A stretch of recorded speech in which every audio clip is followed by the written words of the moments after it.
The Green City Startup is an initiative of the City of Joburg in collaboration with the University of Johannesburg and Resolution Circle.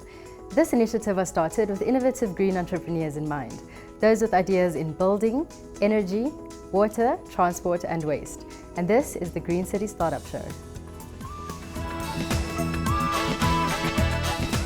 On the show this week, we visit Vilakazi Street with So We Too and Red City Tours. We receive expert advice from Inquisition. We explore the Great Johannesburg Library and we catch up with the 2015 GCS winner, Vaseka Lesolang, on the big interview. Hello and welcome to the Green City Startup Show. My name is Janice Griever, here to give you an update on all things happening in Johannesburg's green entrepreneurial space. Please remember to connect with us on all our social media platforms. You can find us on Facebook at The Green City Startup and on Twitter at The GC Startup. We'd love to hear from you. For our feature story, we get on board with So We Too and Red City Tours and we take a journey to the world-famous Vilakazi Street in Soweto for a guided tour of the street and its landmarks.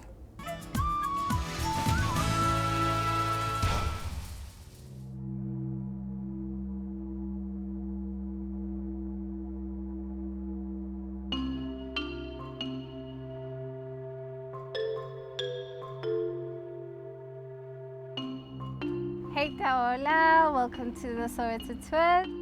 We are basically partnered up with the City Sightseeing Johannesburg and we are the Soweto leg. So basically from the city we take our tourists down to our township, our Kasi 101. We take our tourists or our clients to most insightful stops in Soweto. Where we're standing, this is a Vilakazi Street, the street of Nelson Mandela and Desmond Tutu, which made a record in the world. This is the only street in the world with the two Nobel Peace Prize winners, Nelson Mandela and Desmond Tutu, as they both used to live in the street. Over there it's a house which was used by Nelson Mandela before he went to prison. He got that house in 1946. He spent some time until 1964. 1964 he went to prison. Winnie Mandela was left in that house with the children. After prison, they came together, Nelson Mandela and Winnie Mandela.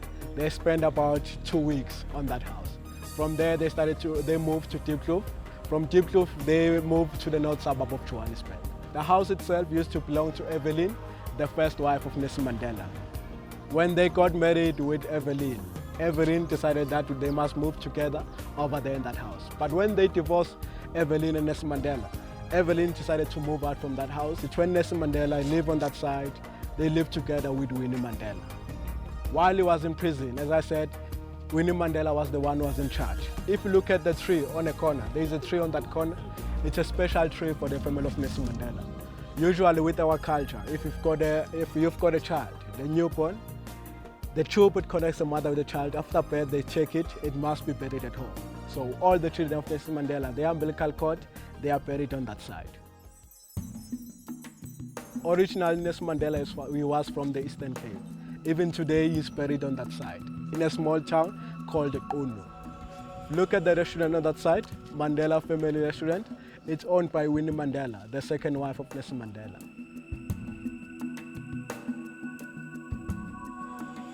Desmond Tutu's house is still a family house. They are still using it.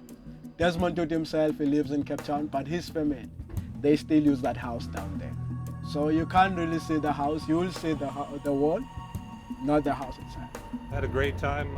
Vilakazi Street, all the history, the museum, the sights, very interesting. A lot of positive things to see. Here in Soweto, I didn't know it was like this. I thought it was going to be all ghetto. And there's a lot of stuff here I didn't know about in the museum and the restaurant and his house. All the history here and about the shootings and everything. It was very interesting. I really enjoyed it. I will definitely come back to South Africa again. I would say Vilakazi Street is one of the groovy streets in Soweto.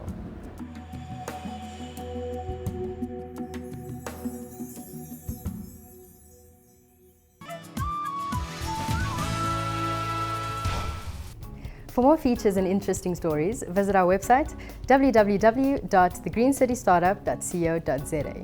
Now for all you budding entrepreneurs, here's Brandon with some hints and tips. You may or may not agree with me, but without an online presence, realistically, your business has no presence whatsoever. So I found these tips by 12 Skip on how to market your business online and potentially double your sales. First up, build an attractive website. Your website serves as your first impression and can either attract your ideal audience or alternatively turn them away. It should be easy to navigate, promote a call to action, have a strong landing page, be accessible via mobile, and use attractive images. Secondly, work on your SEO. SEO stands for Search Engine Optimization and is the process of getting website visits directed from search engines. In order to improve your SEO, you need to constantly create quality content that is relevant to your industry. So in short, you need to ensure that your website answers what people are searching for. Thirdly, and you probably saw this one already coming, build a strong social media presence. Create a social media strategy and prioritize 3 platforms and work from there. It's all trial and error, so test for what works and what doesn't.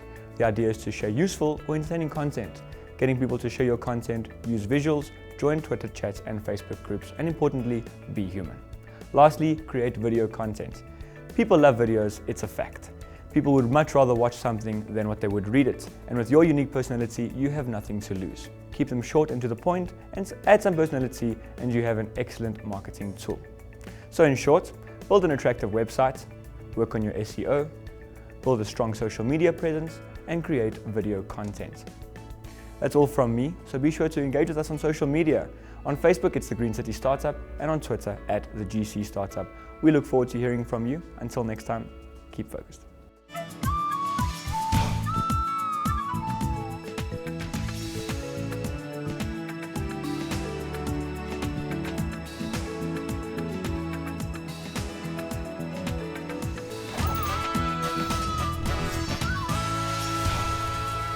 At the Green City Startup, we understand that it's not only funding that will help entrepreneurs get ahead, but also guidance by way of mentorship and training.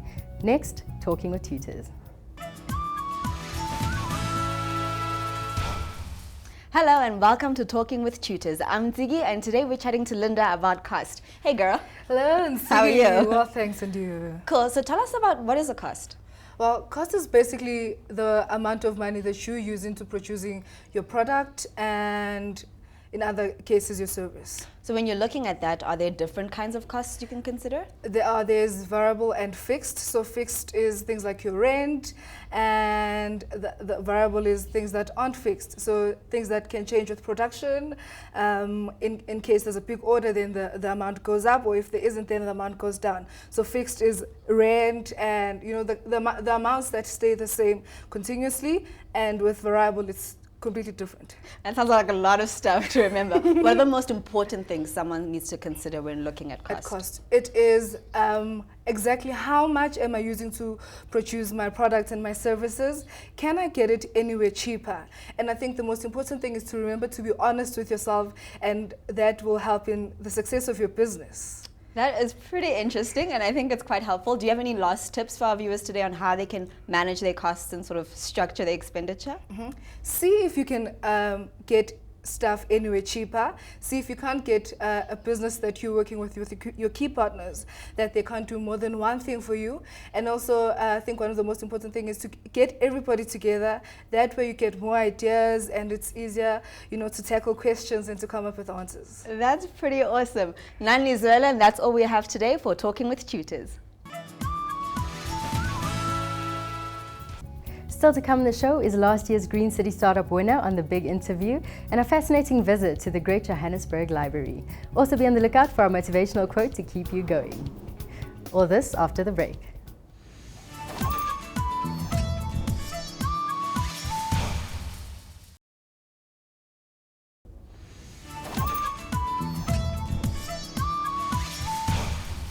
Welcome back. A reminder to like our Facebook page, The Green City Startup, and follow us on Twitter at TheGC Startup. We'd love to know what you think of the competition and, of course, what you think of the show. So, start a conversation.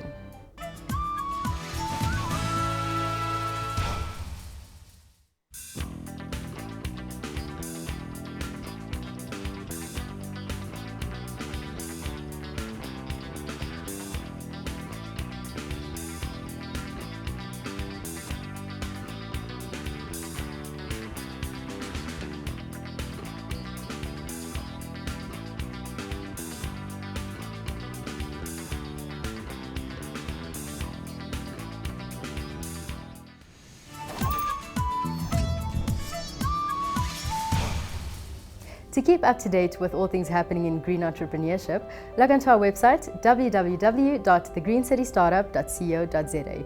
You'll also find some very useful information if you're an entrepreneur on the rise. Next, we have some expert advice from Inquisition.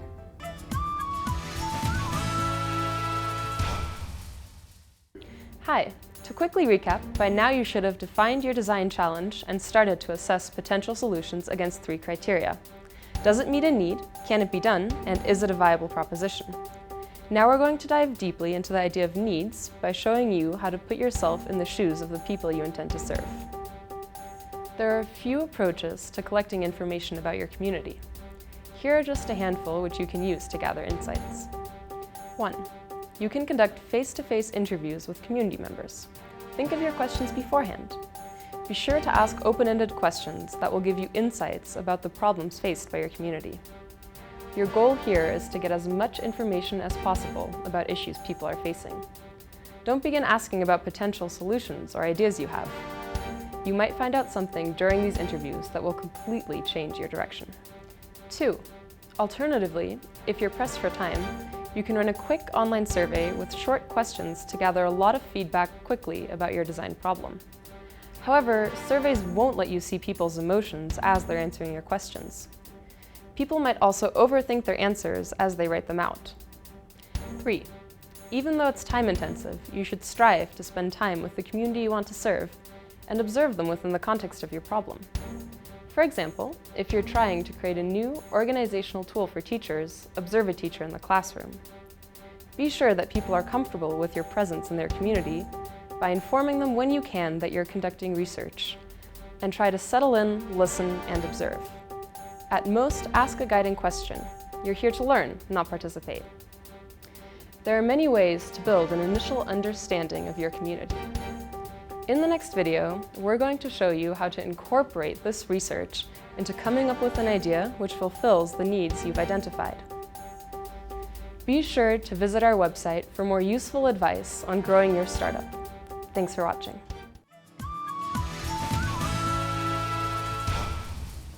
As entrepreneurs, it's important to be aware of all the resources that are available to us. Not everyone has access to the internet, but we seem to have forgotten that we can still take it back to basics. So recently, we explored the Great Johannesburg Library.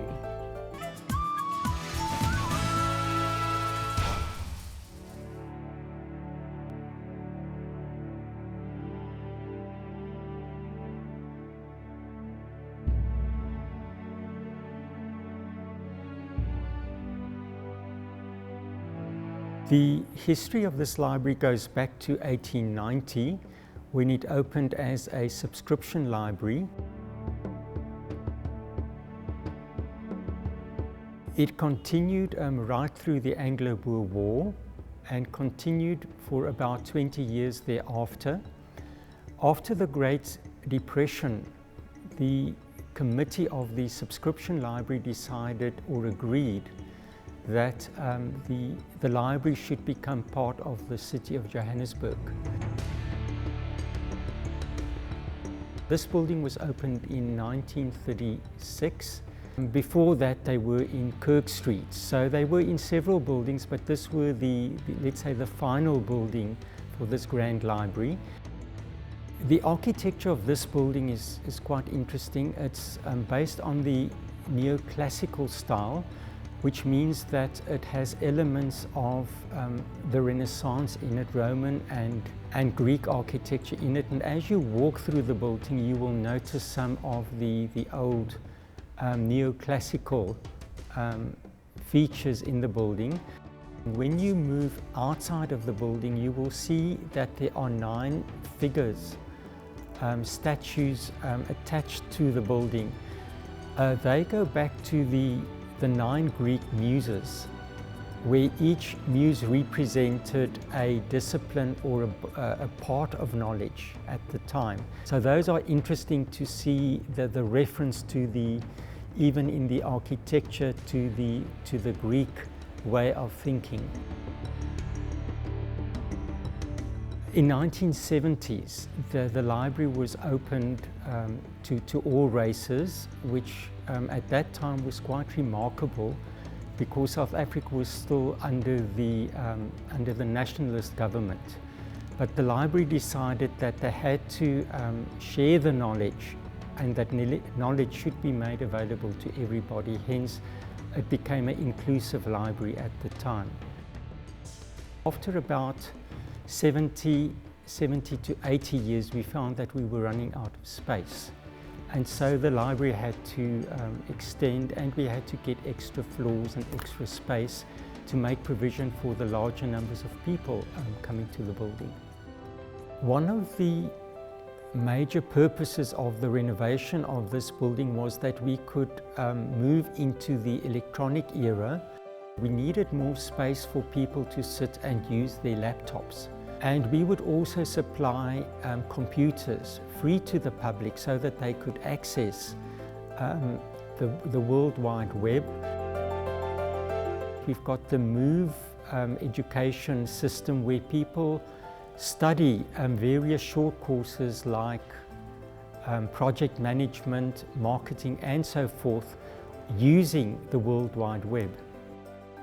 In spite of the digital age, the library is still well used because many of the academics and teachers insist that students are exposed to hard copies and books in themselves, because you cannot find everything on the World Wide Web.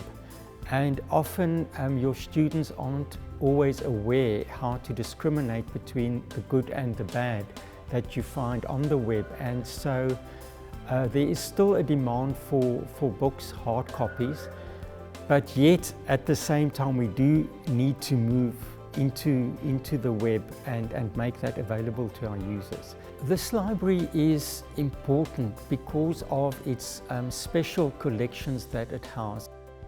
The collection and the publications in this collection are quite rare. So there are publications going back to the 16th century dealing with geography, botany, zoology of Africa. There are maps going back several centuries as people perceived or thought the continent looked like. And many of the books are so rare that they are irreplaceable. Personally, for me, this is an incredible library. It means a lot to me, and I think it could be meaningful for most or even all South Africans, for the simple reason it is so comprehensive. It covers so many interesting and amazing subjects that you can think of. In addition, we also have newspapers that goes back 100 years. We buy newspapers, we bind them, and we keep them there for people to go back into their own history, because newspapers are really a commentary of your contemporary history. And it can be very exciting going back 50 years, 20 years, 10 years ago, and just see what people thought, how they wrote, how they expressed themselves. History is important, and what is important for a public library is that you would try and include all the different perspectives on history in the same building, so that you can have all different points of view at the same time. And history is important because it tells you where you come from, how things developed, what is good, what is bad. The good you will perpetuate and the bad you will try and avoid in future.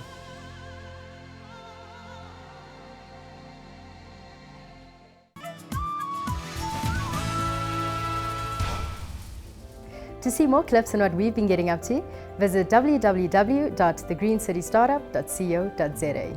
And now we're going to have a look at what last year's GCS winner has been up to and how the experience changed his life. Here is Paseka Lesalang on the big interview.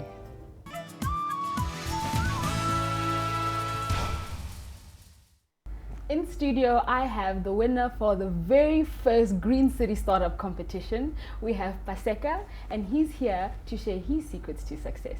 Welcome to the show, Paseka. Thank you very much for having me. such an honor to have you because you're on the wall of fame of the Green City Startup. What product got you there? What did you do to get to #1 position? The product that got me there is what we call the WHC leakless valve, which is a water control mechanism that saves 70% of water, which is currently lost through toilet leaks. How I got there, I followed the instructions through the website, submitted my application. We went through a round of adjudication or due diligence through the panel, and through the stages, I was awarded the #1 spot.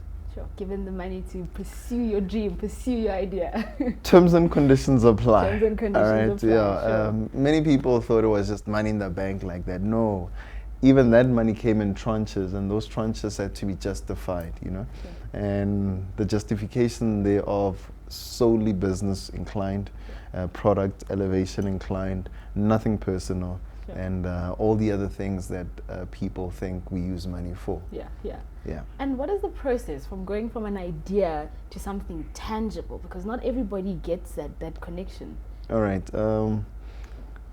There's a some call it the product development journey, where you identify a problem. From identification of a problem, you look for a viable solution, or you develop a viable solution. Then once you have the solution, you look at the opportunity that solution can be applied in.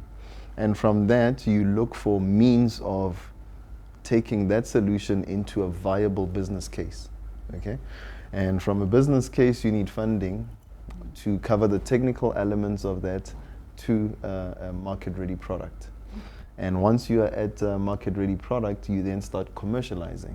And once you're commercializing, then only can you make money out of that idea. The duration of this process differs from product to product and industry to industry. And the Green City Startup has catapulted that, because they wanted the idea and they gave us the money to actually test and get the idea to a point where it can prove the concept. Then after proof of concept, between the first tranche of money and your ideal, what we receive now, the awarded money, then you have to prove the business case by approaching clients. And that's how the Green City Startup got all of that into one. Sure. Yeah. And part of the Green City Startup sort of format, or the way they support you as entrepreneurs, is to provide mentorship. Yes. But how do you take complete advantage of that mentorship dynamic? All right. First and foremost, you need to acknowledge your mentor for their time. You know, these are professionals who have done it, who still do, and they have better things to do, and here they are for you. So you need to prepare yourself for a session. You need to know what you want out of that session. You need to have a criteria of this was a good session, bad session, or just an okay session. You need to ask as many questions, not only as an indication of your interest, but for further germs that you can pick up, because they can easily answer your question as you want, or they can tell you more based on the experience. And then another thing, they have networks, so which is very critical for you to tap into, because a recommendation from such an eligible or a person of caliber is more worthy than you knocking at that door. It carries a lot of weight. So that's how I took advantage of the mentors. Many questions, networks, and as much time as I could score with them, I took to advantage. And you mentioned networking now. Yes. What happens if you're not a person who can speak to people, who is not good with that approach? Well, I'm sad to say, if you want to be in business, you need to know how to sell. Many people avoid selling, and there's a connotation and a denotation to selling. People perceive selling as your insurance guy, you know, those people that annoy us. However, selling is communicating a message in such a way that you develop interest in the other person to take on whatever you're selling. And whether you like it or not, as a person, you are selling yourself, because how people perceive you, first impressions, last kind of thing, it's based on how you presented yourself. So that's my main advice. You need to learn how to sell. even if you don't like talking to people, if you want this to advance, you need people. Nobody's born a success. It's due to people. As a matter of fact, I have a definition of the word team, acronym TEAM, together each achieves more. So it is only through other people that you learn things that you don't know and you advance. So learn how to talk to people. Sure. And to close off the session, can you give us any one tip, one main tip for the upcoming entrepreneur out there who has no idea where to go or where to start? My tip for you is prepare yourself. Don't do this because he said or you want to be better than the other person. Prepare yourself. Mentally, physically, emotionally, socially, economically, materially, spiritually, holistically. This journey is not for the faint-hearted. You can only surpass or be part of the better statistics, the successful side of the statistics, if you know what you're getting yourself into. So be prepared. Thank you so much, Paseka. We've learned so much from you and we admire the drive that you have, and very well done for what you've achieved. Thank you very much for having me here. That's all from me, Puno, and our guest Paseka here on The Big Interview.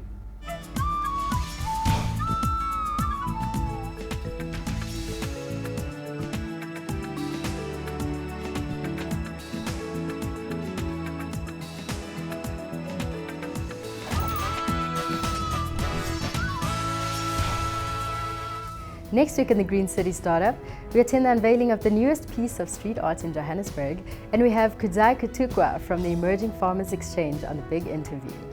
And that's it for this week. To all the entrepreneurs, I'd like to leave you with one of my personal favorite quotes by Henry Ford. Whether you think you can or you think you can't, you're right. Until next time, goodbye.